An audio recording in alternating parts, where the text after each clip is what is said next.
नमस्ते, म कृष्ण ढकाल। स्वागत छ तपाईलाई मेरो च्यानल केडिस अफ नेटवर्कमा। आज मैले चाहिँ फेरि कमेन्टको कुरालाई लिएर उपस्थित भएको छु हैन। यो प्रिमिक्स गर्दाखेरि चाहिँ के कति खर्च लाग्छ, प्रिमिक्स गर्दा पोटल्स गर्दाखेरि चाहिँ खर्च कस्तो हो, कसरी गर्न सकिन्छ भनेर चाहिँ भन्नुभएको थियो हैन। त्यसले गर्दा चाहिँ प्रिमिक्सको बारेमा थोरै जानकारी लिएर उपस्थित भएको छु। प्रिमिक्स र आस्फाल्टमा थोरै फरक पनि पर्छ हैन। आस्फाल्टको क्वान्टिटी गर्ने बित्तिकै तपाईको एउटा थिकनेसमा जान्छ भने चाहिँ प्रिमिक्स भनेको हामी नर्मली 2 सेन्टि 3 सेन्टिमै हामी काम गर्छौं। त्यसले गर्दा प्रिमिक्स के हो हैन, कति रेटमा काम गर्न सकिन्छ भने भन्दै गर्दा तपाईको ओभरअलमा एक ठाउँको पिच छ, पिचलाई चाहिँ कति रुपैयाँमा रेटसम्म काम गर्न सकिन्छ भनिसक्दै गर्दाखेरि यसलाई चाहिँ हामीले चाहिँ कसरी गर्न मैले चाहिँ कसरी हेर्छु हैन, यो चाहिँ मेरो आफ्नो अनुभवको आधारमा भन्छु। म म्याक्सिमम प्रायः जसो रोडको काम गरेर आउँछु हैन। त्यसले गर्दा प्रिमिक्स गर्दाखेरि चाहिँ के कुरा ख्याल गर्छु। सबैभन्दा पहिला पोटल्सकोमा छ भने चाहिँ प्राइम कोट छ कि छैन त्यो पनि हेर्नुस् हैन। प्राइम कोट छ कि छैन, प्राइम कोट छैन भने चाहिँ तपाईको प्याचमा तपाईको एउटा के नै हुन्छ भने डाइरेक्ट ट्याक कोट हान्यो अनि प्रिमिक्स हाल्यो। त्यो गर्दा चाहिँ ट्याक कोट अलि बढी लाग्ने हुन्छ र प्रिमिक्स पनि त्यही अनुसारले लाग्न पर्ने हुन्छ। त्यसमा अलि बालुवा पनि अलि थोरै मिक्स बढी नै गर्नुपर्ने हुन्छ हैन। तर प्राइम छ भने चाहिँ तपाईको त्यो बेसलाई चाहिँ राम्रोसँग कम्प्याक्सन गरिसकेपछि, तपाईको टाइट बाउन्ड गरिसकेपछि तपाईले ट्याक कोट हालेर चाहिँ प्रिमिक्स गर्न सकिन्छ। ओभरअलमा हामीले चाहिँ रेट कसरी हाल्ने भन्ने कुरा चाहिँ प्राइम कोटको रेट हाल्दा चाहिँ तपाईले नर्मली कति हाल्नु, मेरो हाल्ने स्टाइल कस्तो छ भने तपाईको नर्मली बजारमा अहिले चाहिँ रिसेन्टली आजभोलि चाहिँ सायद 95-97 रुपैयाँ अलकतको रेट छ हैन। 95-97 अलकतको रेट छ भने चाहिँ त्यसमा मैले थोरै एक्स्ट्रा लसेस पनि हिसाब गर्छु हैन। भनेको 97 रहेछ भने 100 रुपैयाँ त्यसलाई जोडे 15 रुपैयाँ तपाईको काम गर्ने चार्जले जोड्छु कि मैले चाहिँ मेरो आफ्नो रेट एनालाइसिस एक ठाउँमा छ, तर मैले फिल्डमा हाल्दै गर्दा 115 रुपैयाँ हाले। 115 हाल्दै गर्दा पनि त्यसमा तपाईको 1-2% चाहिँ भनेको आफ्नो मार्जिन पनि त राख्नु पर्यो नि त। यतिको फ्रीमा काम गर्ने कुरा त भएन हैन। त्यसले गर्दा 117-18 रुपैयाँ हाल्छु। र कहिलेकाहीँ के हुन सक्छ भने भ्याटले नि कभर गर्छ अथवा क्वान्टिटी अरु पनि आइटममा यताउता मिलाउनु पर्ने छ भने त्यो 2-3 रुपैयाँ भनेको तलमाथि हुन सक्छ हैन। त्यसले गर्दा 115-18 रुपैयाँ हाले भने ट्याककोट पनि त्यही हिसाबले हाल्छु। किन ट्याककोटको चाहिँ अफिसमा दिने चलन चाहिँ के चाहिँ छ भने अलि फरक तरिकाले दिने हुन्छ हैन। त्यसले गर्दा चाहिँ ट्याककोट पनि त्यही रेटमा हाल्छु। तर प्रिमिक्स हाल्दाखेरि चाहिँ 2 सेन्टि र 3 सेन्टि हाल्दा चाहिँ के फरक हुन्छ। हुन त हामीले घन मिटरमा नाप्यो भने चाहिँ समस्या हुँदैन। घन मिटरमा चाहिँ तपाईको रेट एनालाइसिसले जतिसुकै बताए पनि रेट एनालाइसिसले मैले आफूले गरेको रेट एनालाइसिसमा तपाईको 15,000 15,500 निस्किन्थ्यो भने चाहिँ यति बेला चाहिँ बिटुमेनको रेट अलिकति बढेको कारणले गर्दा 16,500 17,000 रुपैयाँ हाल्नुपर्छ। तर बजारमा टेन्डर बिट गर्नेहरूले चाहिँ 11,000 12,000 मा पनि बिट गर्छन्।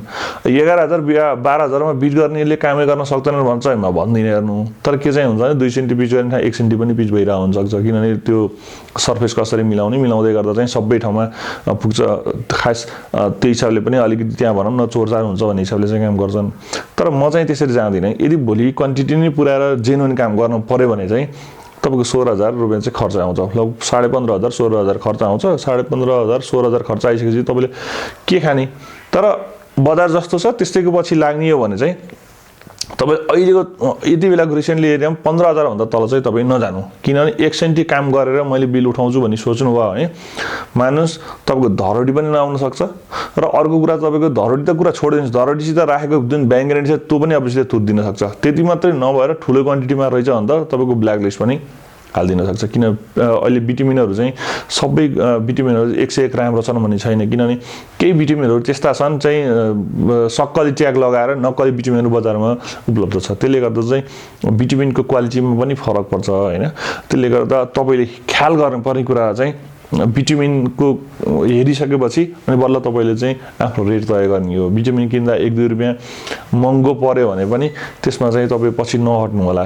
मैले चाहिँ त्यो भन्छु। अर्को कुरा बिटुमिन कसरी छान्ने भन्ने कुरा चाहिँ हुन्छ। बिटुमिन छान्दै गर्दा चाहिँ तपाईले जुन कार्यालयमा काम गर्दै हुनुहुन्छ त्यो कार्यालयमा चाहिँ म्याक्सिमम जस्तो कुन कम्पनीको बिटुमिनहरु चाहिँ ल्याब टेस्ट भइरहेछ हैन। र अर्को डिभिजन सडकहरु चाहिँ सेन्ट्रल ल्याबमा चाहिँ तपाईले सोधपुछ गर्न सक्नुहुन्छ हैन। भनेको विकासे अड्डाहरु जस्तै शहरी विकास भयो हैन।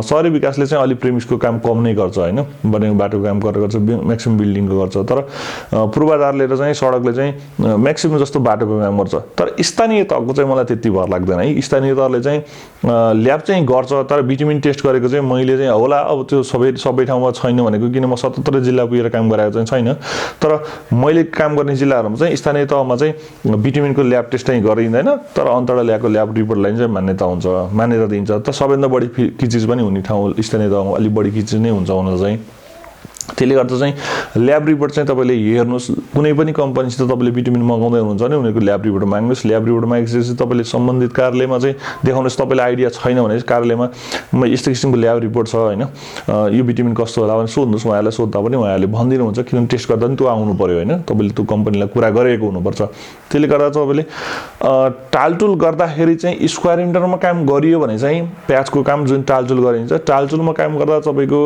अब 350 रुपैयाँ प्राइम र ट्याककोट बाहेक बेसकोस बाहेक तपाईको प्रिमिक्सको मात्रै दिइराख्नु हैन अनि त्यसमा चाहिँ अब बेस त तपाईलाई मैले अब यति नै भन्दिने किन ठाउँमा कति पर्छ परिसकेपछि जस्तै तपाईको ठाउँमा 2000 रुपैयाँ पर्छ भने एटलिस्ट 100 रुपैयाँ चाहिँ एक्स्ट्रा राख्नुस् 2100 राख्नुस् किन राख्नुस् 2100 रुपैयाँ भनेको एक त तपाईको क्वान्टिटी फुल आउँदैन अर्को कुरा तपाईको रोलिङ गर्न पर्यो पानी हाल्न पर्यो दुनिया गर्न पर्यो लेबर चार्ज लगाउनु पर्यो त्यसले गर्दा 100 रुपैयाँ मैले चाहिँ 200 राख्छु तर तपाईले चाहिँ म्याक्सिमम छ तपाई एकदम टाइटमा जानु भयो भने 100 रुपैयाँ सम्म पनि काम हुन्छ नहुने हैन किन थोरै क्वान्टिटी जान्छ तपाईको 200 ले नि भेट्दैन तर अलि बल्क क्वान्टिटीमा रहेछ भने चाहिँ तपाईको 100 ले पनि कभर गर्छ त्यसले गर्दा 100 रुपैयाँ परेको मूल्य भन्दा 100 रुपैयाँ अभियसली बढी राख्नु नै हैन प्रिमिक्सको रेट त तपाईलाई भने घन मिटरमा छ भने 16500 मिनिमम अहिलेको स्थितिमा हैन भोलि घट्न सकिएला नहुँमा छ अथवा अझै बढ्न पर्ने स्थिति आउला जिल्ला दरएटसित तपाई नजानुस् जिल्ला दरएट भन्दा प्रिमिक्समा चाहिँ अलिकति जस्तै